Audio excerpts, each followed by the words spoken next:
साथियों, आज के वीडियो का टॉपिक है कि इस लोन सेटलमेंट कब, कैसे, क्यों होता है और कौन से बैंक लोन का सेटलमेंट नहीं होगा। तो एक महत्वपूर्ण जानकारी है जो आपको दी जा रही है कि लोन सेटलमेंट तब होता है जब बैंक को यह लगता है कि उसकी राशि डूब रही है, उसके पास उस राशि को रिकवर करने के लिए कोई पर्याप्त आधार नहीं है। यदि कानूनी कार्रवाई कर भी दी तो उसका कोई परिणाम मिलता नहीं दिखेगा। जब बैंक ने आपको अनसिक्योर्ड लोन दिए और वो अनसिक्योर्ड लोन बैंक वसूल नहीं कर पा रही है, आपका 6 महीने से अधिक का डिफॉल्ट हो चुका है और अनसिक्योर्ड लोन है, बैंक ने अपने सारे प्रयास कर लिए, सेक्शन 25 भी कर लिया, 138 भी कर लिया, आर्बिट्रेशन भी कर लिया, रिकवरी एजेंट घर आके थक गए, लोन रिकॉल नोटिस दे दिए, डिमांड नोटिस दे दिए, सब कुछ कर दिया, लेकिन बैंक पैसा वसूल नहीं कर पाए। तब बैंक देती है आपको लोन सेटलमेंट का ऑफर।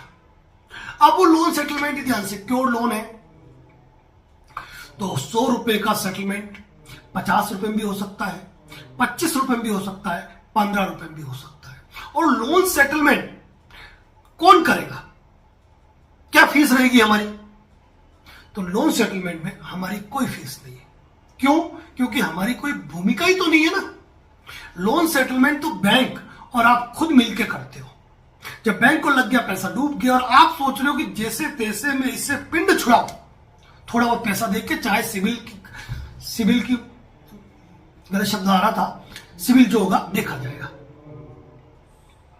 ऐसी स्थिति में जब बैंक आपको सेटलमेंट लेटर देता है और आप सेटलमेंट लेटर में देखते हो कि 31 तारीख तक मुझे एक साथ इतने रुपए जमा कराने, उस तारीख से पहले जाके आप पेमेंट जमा करा दो, ये हो गया लोन सेटलमेंट। लेकिन यदि आपने ओटीएस नहीं करा के आपने ये तय किया 2 किस्त में जमा कराऊंगा, 3 किस्त में जमा कराऊंगा और उसकी 3 तारीखें डिसाइड कर दी, हर महीने की 1 तारीख, और आपने 2 किस्तें टाइम पे जमा करा दी, तीसरी किस्त में चूक गए, सेटलमेंट खत्म। इसीलिए लोन सेटलमेंट लेटर के नियम और शर्तों को मानना जरूरी है। यह आपका भरा हुआ पैसा भी आपके मूल ब्याज पेनल्टी में जमा हो गया। दूसरी बात, जो लोन सेटलमेंट होता है ना, वो केवल और केवल अनसिक्योर्ड लोन में होगा। सिक्योर्ड लोन में बैंक सेटलमेंट नहीं करता है। वहां यदि बैंक ने आपकी पेनल्टी वेव कर दी, आपका थोड़ा इंटरेस्ट वेव कर दिया, बड़ी बात है। ये कभी मत सोचना कि मूल में भी समझौता होगा। और कई बात कहते हैं लोग लोन माफ, तो लोन माफ तो ये है कि जिस व्यक्ति ने अपने नाम से लोन लिया है, यदि वो अनसिक्योर्ड लोन है और उस लोन का उस एनबीएफसी ने इंश्योरेंस भी नहीं कराया, लेकिन अब वो परिवार वालों से कैसे रिकवरी करे, क्योंकि उस व्यक्ति के नाम पे कोई संपत्ति थी, तो उसके कार्रवाई करने के लिए भी एक लंबा प्रोसेस है। और उस व्यक्ति के नाम पे अगर इंश्योरेंस है तो लोन ऑलरेडी माफ, भरना ही नहीं है।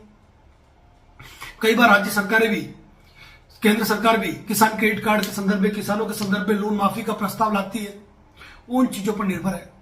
लेकिन सिक्योर्ड लोन के मैटर में आप कभी ये ना सोचें कि लोन सेटलमेंट होगा। साथियों, लोन डिफॉल्ट से जुड़े कई वीडियो हमारे यूट्यूब चैनल पे पोस्ट है। आपके मन में कोई भी सवाल है ना, आप इस चैनल पर विजिट कर लीजिए। आपके हर सवाल का जवाब इस चैनल पर मौजूद है, हर सवाल का जवाब। ये वादा है हमारा, दावा है हमारा कि आप चैनल पे विजिट तो करो, लेकिन आप क्या करते हैं, डायरेक्ट नंबर देखा, फोन लगा दिया, साहब मेरी समस्या है। अरे भाई साहब, कितने लोगों से बात करेंगे?